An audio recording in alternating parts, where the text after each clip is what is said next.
I teach someone to use power tools. Yes, but I normally say the easiest about the fastest way to learn how to use a power tool is through a project. Like,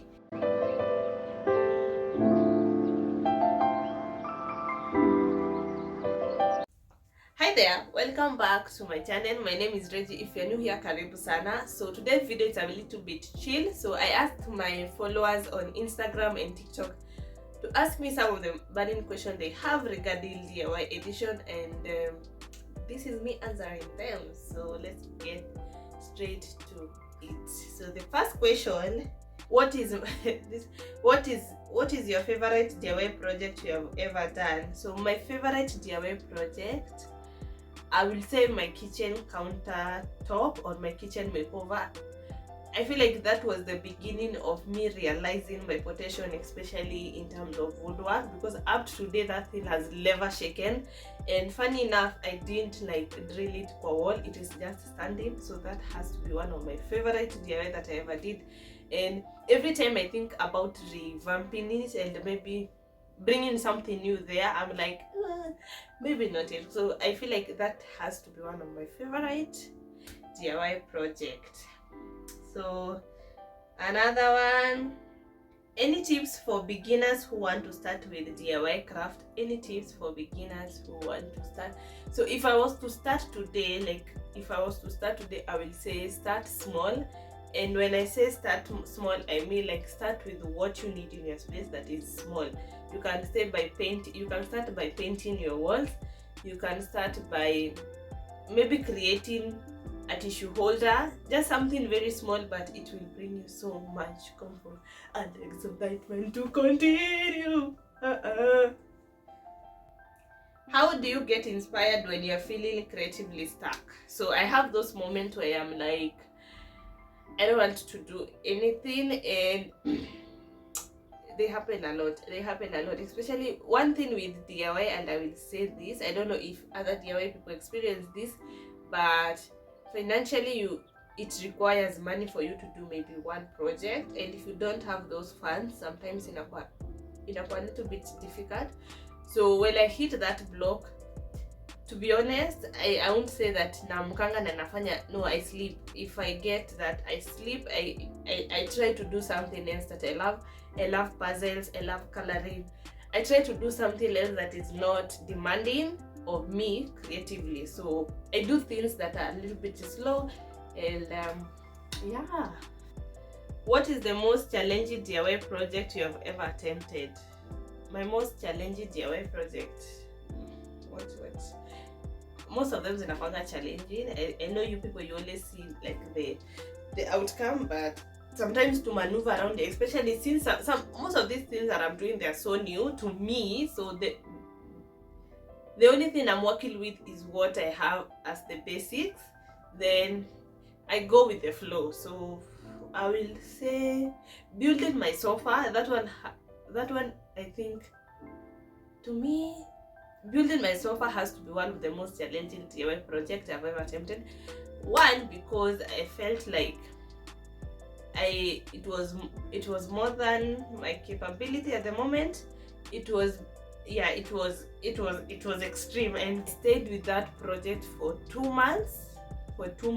Mi nikifanya tu kidogo kidogo every time nafanya, then finally I decided, you know what, let me call for help. So I called one of my guy friends, akakuja akanisaidia, cause I had picked the wrong type of wood to work with. Secondly, I had picked the wrong joints, like how to make those seat joint, and also I had picked the wrong measurement. Also my measurement were off. So when the guy came, akanieleza everything, and we built that sofa together from scratch. After that, that's when I realized how demanding it was, and at that moment I feel like I was not ready for such big project. So more than I could chew for that one. So kuna mtu aliuliza what kind of glue I used to like stick or I use on my mirrors. So I will say there are like three glue types that I use, or 3 ways that I can do that. So first, you can drill a hole on the mirror, then mount it on the wall directly. Secondly, you can use silicone glue. The silicone one tend to take bit of time before ikauke, and thirdly you can use contact. Both of those options depending on where are you sticking the mirrors. So, like, those are all the questions that I had. There are so many, but I am a beginner in DIY. Where should I start? So where should you start? I will say start where you are. Start small.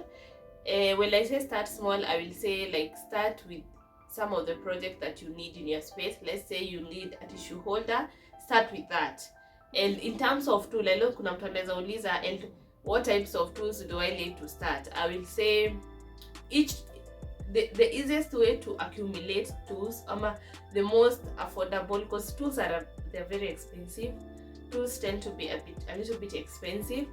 So if you want to accumulate tools pole and you don't have that budget, I will say go about it per project. Let's say you want to repaint your walls. So first thing that you need a roller, a bucket, paint bucket, and a brush, tape, yes, vitu kama hizo. Then you start from there. Let's say you want to mount your pictures, you need a hammer, you need nails, you need spirit level, and you need a tape measure. Let's say you want to change kidogo, then with time utapata you have all the tools that you need, and tackling a bigger project, it will be easier than if you start with a bigger project. So unaweza nifunza kutumia machine ama you refer me to any institution. So I'm assuming akisema machine anamaanisha tools. So can I teach someone to use tools? Yes, but you have to like be specific. What kind of tool do you want to use? So I've learned using my machines ama my tools, my power tools, through Google, YouTube, hapo ndo nimelearn, and sometimes I just learn as I go. I feel like some of the tools that hata natumianga have not like maximized their potential. I'm like a bit plain safe with them. So can I teach someone to do that? Yes, but I normally say the easiest ama the fastest way to learn how to use a power tool is through a project. Like if you have a specific project, then you want to learn how to use that tool, it is easier like to Google ama to research about the power tool and the project if you already have something you are doing at hand. I don't know if that answers the question.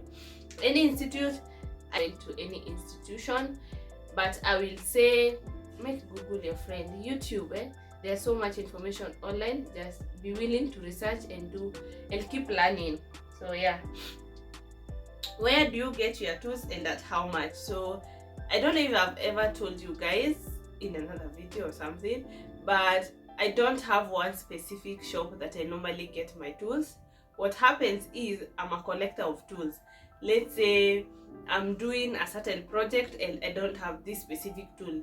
Depending on where I am, I may end up buying the tool there, ama I just like buy randomly when nikipatana nazo and the price is affordable. The only difference is that I normally have like a list of tools that I want to have, or a list of tools that I'm working towards getting.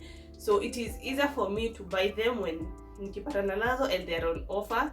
So yeah, I don't have any specific tool shop that I buy my tools from. Yes, I'm a deal girl. I go with where the deals are. Can you be willing to teach someone? I normally get this question, especially TikTok. Am I willing to teach someone? So no, in future maybe, but if you ever have a project that you like me to like walk through with you, I will definitely love to do that. But I don't think now I'm in a position to be able to teach someone, because I'm also learning, and I feel like I'm not yet there to be able to accommodate someone else for me to teach them. Can you sell your DIY items? Can I sell them? Yes and no. It depends. You see, one thing with me is that most of the DIY that I do zinakuanga some of the things I need in my space. Like let's say currently I want to make like a bedside table. That is something I need. So for me to sell it, unless I make something for you similar to that, but I can't sell that one because I need to use it. So that goes to most of the project that you see. So currently whatever I'm making, it is more for my space than for clients. So I have few clients that I work with that I do make stuff for them, but it is only custom made. You have to, I don't have like I don't make pieces to sell, but if you ever want for me to make something for you, please feel free to reach out on my Instagram and my DM. So I think that's it. So I think that's the end of this video. Thank you so much for watching. If you ever have any other question that you want me to answer, please feel free to DM me, inbox me on my TikTok, and I will be happy to do that. So thank you so much for watching this video. If you have not yet subscribed, remember to do that and hit that notification bell so that you may not miss any of my latest video. Until next time, bye bye.